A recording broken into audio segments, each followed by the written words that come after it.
কুড়িগ্রামের ফুলবাড়ী উপজেলা সদর থেকে মাত্র ৩ কিলোমিটার দূরে কুচিচন্দ্রখানা গ্রামে শিমুল গাছটির অবস্থান। ৮ শতকের জমির উপরে ১৫০ ফুট লম্বা এবং ৫০ ফুটের পরিধির গাছটি দাঁড়িয়ে আছে কয়েক শতাব্দী ধরে। গাছটির পেছনের অংশ ঝোপঝাড়ে পূর্ণ হলেও সামনের অংশ যেন এক বিস্ময়। গাছটিকে ঘিরে বহন করছে নানা ঐতিহ্য ও গল্পকাহিনী। ঐতিহাসিক বিভিন্ন ঘটনার সাক্ষী এই গাছ। স্থানীয়দের ভাষ্য অনুযায়ী গাছটির আনুমানিক বয়স প্রায় ৫০০ বছর। প্রতিদিন দূর দূরান্ত থেকে দর্শনার্থীরা গাছটি দেখতে আসেন। পহেলা বৈশাখে গাছটিকে ঘিরে বসানো হয় মেলা। এছাড়াও বিভিন্ন প্রজাতির পাখির বসবাস এখানে। টিয়া পাখি সহ নানা পাখির কলরবে মুখরিত হয়ে ওঠে এলাকা। গাছটির গোড়ায় সনাতন ধর্মাবলম্বীরা পূজা অর্চনাও করে। আমি জন্মের পর থেকে গাছটা এরকমই দেখি এবং আমার বাবার কাছেও শুনছি গাছটা ওই রকমই। এতটুকুই জানি, গাছের অনেক কী হয়েছে না হয়েছে আমার জানা নেই। একটা ব্যবস্থা নেয় এবং যাতায়াতের রাস্তাটা ক্লিয়ার করে দিতে পারে, তাহলেও অনেক উপকার হতো। এক কথা এটা আমাদের ফুলবাড়ি ঐতিহ্য।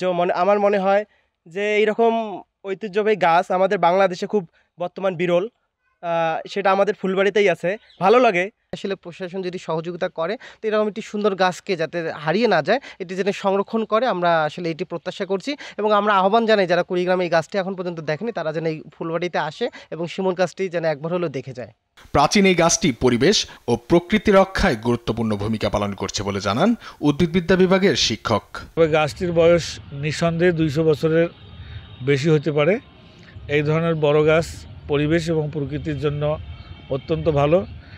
বিশেষ করে কিছু পাখি আছে যে পাখিগুলো বড় গাছ না হলে বাসা বাঁধে না এবং এই পাখিগুলো আমাদের পরিবেশকে নির্মল রাখতে, পরিচ্ছন্ন রাখতে সহায়তা করে থাকে। তাছাড়া কাঠ হিসেবেও শিমুল আমাদের বিভিন্ন কাজে ব্যবহৃত হয় এবং শিমুল ফুল থেকে বিভিন্ন পাখি এবং পতঙ্গ মধু সরবরাহ করে থাকে এবং শিমুল তুলারও অনেক অর্থনৈতিক গুরুত্ব রয়েছে। আমরা মনে করি যে প্রাচীন বা অত্যন্ত বড় গাছ যদি কোনো এলাকায় থাকে তো সেই এলাকার পরিবেশ প্রকৃতি এমনিতে ভালো থাকে এবং এই গাছটিও পরিবেশ এবং প্রকৃতি রক্ষায় গুরুত্বপূর্ণ ভূমিকা পালন করছে এবং এই গাছটি রক্ষার জন্য প্রশাসন সহ সাধারণ মানুষ সকলেরই সর্বাত্মক সহযোগিতা করা প্রয়োজন। গাছটির সৌন্দর্য বৃদ্ধির জন্য স্থানীয় প্রশাসন ব্যবস্থা নেবে, এমনটাই আশা এলাকাবাসীর। অঙ্কন চৌধুরী, দেশ টিভি।